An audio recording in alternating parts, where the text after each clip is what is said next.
Brooke had survived scandals, betrayals, public humiliations, and private heartbreaks, yet nothing prepared her for the kind of shock that arrived not as a rumor, not as a warning, but as a blunt and merciless fact. RJ was back? Not simply back in Los Angeles, not simply returning to the complicated gravity of the Forrester name, but back carrying a truth so destabilizing that it felt as though the ground beneath Brooke's carefully rebuilt life had cracked open without mercy. RJ had married Paris? RJ had built a family far from her line of sight. And Paris was coming home with a child, a living symbol of a decision made beyond Brooke's control, beyond her influence, beyond the emotional leverage she had once believed was unbreakable. This revelation did not arrive alone. It collided violently with a moment when Forrester Creations was already staggering under financial instability, creative uncertainty, and internal fractures that Brooke had been desperately trying to hold together with sheer will. The timing felt cruel, almost deliberate, as though fate itself had chosen the exact moment when she was weakest to strike. What drove Brooke to the edge was not only the marriage, nor even the child, but the sense of erasure that followed. RJ had not just chosen a life without consulting her. He had chosen a life that rewrote the past, one that reframed relationships Brooke had once considered fixed and unquestionable. Paris had not simply fallen in love. She had become a wife, a mother, and now a returning force who would inevitably alter the balance of power inside the Forrester universe. Brooke felt the old panic rise, the same suffocating fear she had known during earlier betrayals, the sense that history was repeating itself, but with higher stakes and less room for redemption. Every step Paris took toward Los Angeles felt like an invasion. Every plan to introduce the child to the family felt like a public confirmation that Brooke had lost control over a narrative she once dominated. The truth that burned the most was one Brooke tried to deny even to herself. RJ was not merely in love. He was the third person in a story already stained by rivalry and resentment. Paris had once been emotionally tied to Thomas, and Brooke knew all too well what that meant. Thomas was not simply a complicated man with a troubled past. He was Brooke's long-standing adversary, a living reminder of every battle she had fought to protect her children from manipulation, obsession, and emotional harm. Learning that RJ had stepped into that space, had effectively taken Paris away from Thomas, ignited a deeper terror inside Brooke than she cared to admit. It was not only about betrayal anymore. It was about retaliation.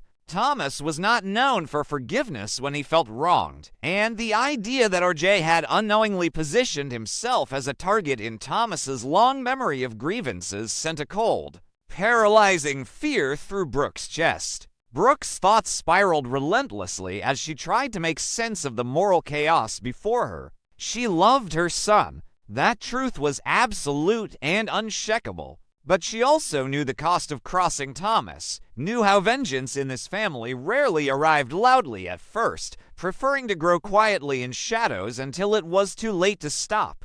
Brooke questioned whether RJ had truly understood the consequences of his choices or whether he had believed love alone would shield him from the dangerous undercurrents of the Forrester legacy. She wondered if Paris herself had underestimated the damage her return would cause, or if she believed motherhood granted her immunity from old conflicts. The presence of the child complicated everything. Brooke could not openly attack Paris without appearing cruel, nor could she dismiss the child without betraying her own identity as a mother who had fought relentlessly for her children's futures. As the weight of responsibility settled over her, Brooke realized she was facing an impossible equation. Protecting RJ meant confronting Thomas, yet confronting Thomas risked destabilizing an already fragile corporate structure. Forrester Creations could not survive another internal war, not when investors were nervous, designers uncertain, and leadership divided. Brooke found herself trapped between personal instinct and professional necessity, between maternal fury and strategic restraint. Each choice threatened to destroy something else she held dear. If she remained silent, RJ might suffer consequences he could not foresee. If she intervened, she risked reigniting an old feud that had nearly torn the company apart in the past. The return of Paris with her child did more than expose old wounds. It forced Brooke to confront the uncomfortable truth that her influence over her children's lives was no longer absolute. RJ had grown beyond her reach, made adult decisions in a world where Brooke's protective instincts could no longer dictate outcomes. This realization hurt more deeply than any betrayal. It reminded Brooke that control, the very thing she had relied on to survive in the Forrester world, was slipping through her fingers. She was no longer the sole architect of her family's narrative. Others were writing chapters she had never approved. Thomas's shadow loomed larger with each passing day. Brooke did not need confirmation to know he would not simply accept what had happened. The question was not whether he would respond, but how and when. Would he see RJ as an innocent pawn, or as a deliberate provocation?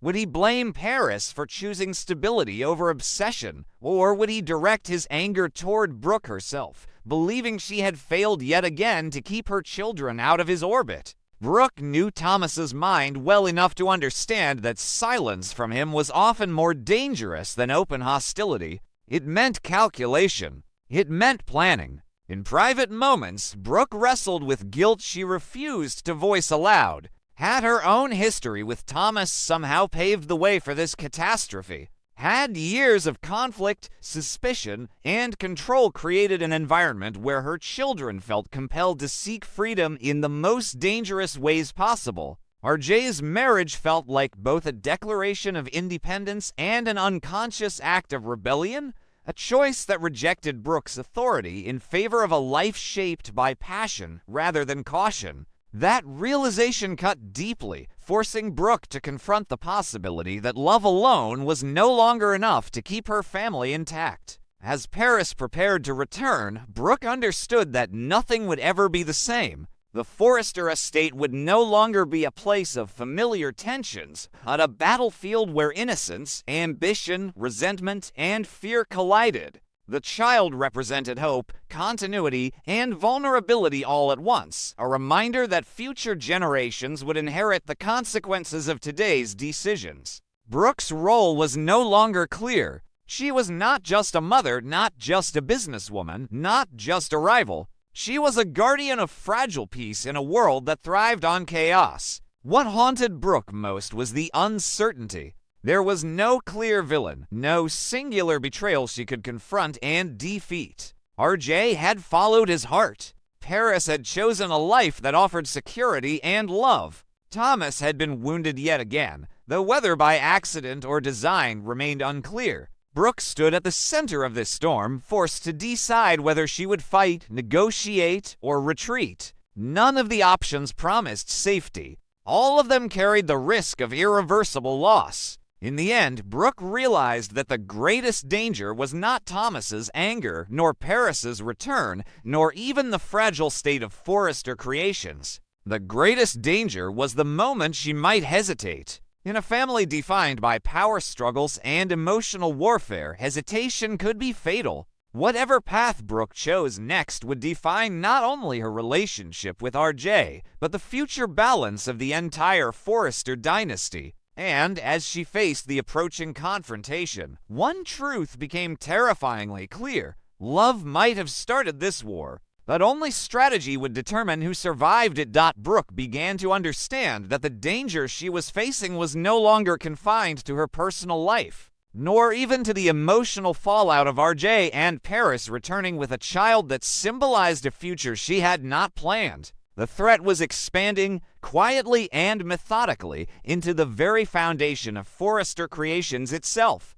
What unsettled her most was not a dramatic confrontation or an open challenge, but the way the company's instability now seemed to align perfectly with the emotional chaos erupting inside her family. It was as if the private and the professional had merged into a single fault line, and one wrong step could cause everything to collapse at once. At first, the consequences were subtle. Meetings grew tense, not because of obvious hostility, but because of distraction. Brooke could feel it in the room when executives spoke to her, the faint hesitation before agreeing with her proposals, the careful neutrality in their eyes. News of RJ's marriage to Paris, followed by the revelation of their child, spread faster than Brooke had anticipated. In the fashion world, perception was currency, and suddenly Brooke was no longer seen as the stabilizing force she had fought so hard to become. Whispers began circulating that her family drama was bleeding into the company's decision-making process.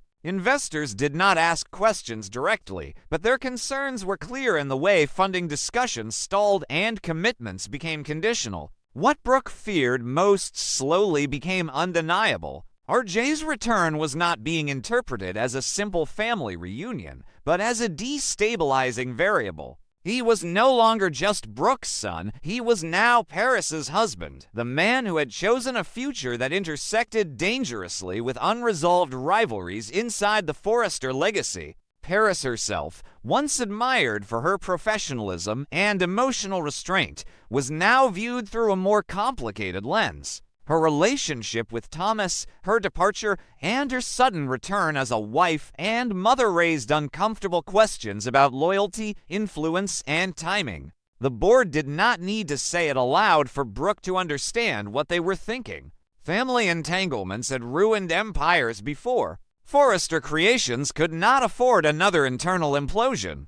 Thomas, meanwhile, remained disturbingly silent. That silence proved more damaging than any open attack. Brooke could sense him recalibrating, not emotionally, but strategically. Thomas had learned long ago that power was not always taken through confrontation.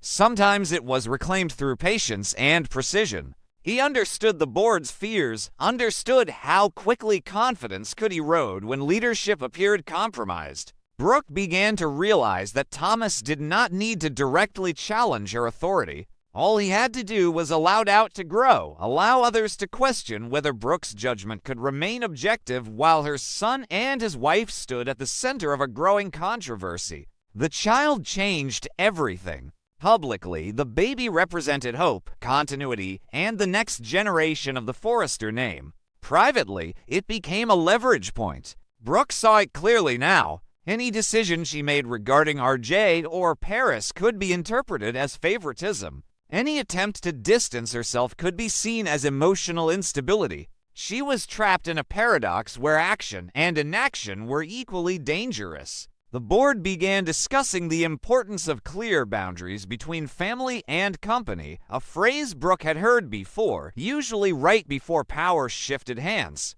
She remembered too well how easily moral arguments could be weaponized in corporate battles disguised as concern for stability. As pressure mounted, Brooke started to ask herself the question she had avoided since RJ's return. Could this cost her the company? The answer terrified her because it was no longer unthinkable. Forrester Creations had survived scandals, hostile takeovers, and creative failures, but it had always relied on the illusion that someone was firmly in control. Right now, that illusion was cracking. Brooke's emotional investment in her son was obvious, no matter how carefully she tried to conceal it. Every delayed decision, every softened stance, every attempt to protect RJ from the consequences of his choices reinforced the perception that Brooke could no longer separate her role as a mother from her responsibility as a leader. Thomas did not need to act aggressively. Others began doing the work for him. Subtle alliances shifted. Conversations Brooke was not invited to took place behind closed doors. She sensed a growing belief that the company needed leadership unburdened by personal entanglements. The irony was almost unbearable. Brooke had spent years fighting to keep Thomas from using emotional manipulation to gain power, yet now her own vulnerability threatened to hand him an advantage he had not even openly demanded. The possibility that RJ and Paris could be the catalyst for Brooke's downfall weighed heavily on her conscience. She began to question whether love, in this family, inevitably carried a cost to high to pay. RJ had not intended to endanger her position, but intention did not matter in a world ruled by perception and strategy. Paris had not returned to destabilize the company, yet her presence alone was enough to shift the balance. Brooke understood now that the Forrester empire did not collapse because of singular acts of betrayal, but because of accumulated fractures that eventually aligned. What frightened Brooke most was the realization that saving the company might require sacrifices she was not prepared to make. Distancing herself from RJ publicly could protect her authority but devastate her relationship with her son. Defending him could preserve her family but accelerate her professional downfall. For the first time in a long while, Brooke faced a scenario where there was no version of victory without loss. The company she had fought to protect might demand a price she could not emotionally afford. As the tension escalated, Brooke began to see the outlines of an inevitable reckoning. RJ and Paris did not just return with a child. They returned with a truth Brooke could no longer escape. Her power had always been rooted in emotional strength, but emotional strength was now being reinterpreted as emotional liability. Whether she lost the company or not would depend on a single, defining choice she had yet to make. Would she harden herself, draw a ruthless line between family and business, and prove she was still capable of leading without compromise? Or would she choose love, fully aware that doing so might cost her everything she had built? The tragedy was not that RJ and Paris had come back. The tragedy was that their return forced Brooke to confront the most painful question of her life. In a world where power demanded detachment, could she afford to remain a mother first? And if the answer was no, then the real loss would not be Forrester Creations, but the part of herself she had spent a lifetime trying to protect.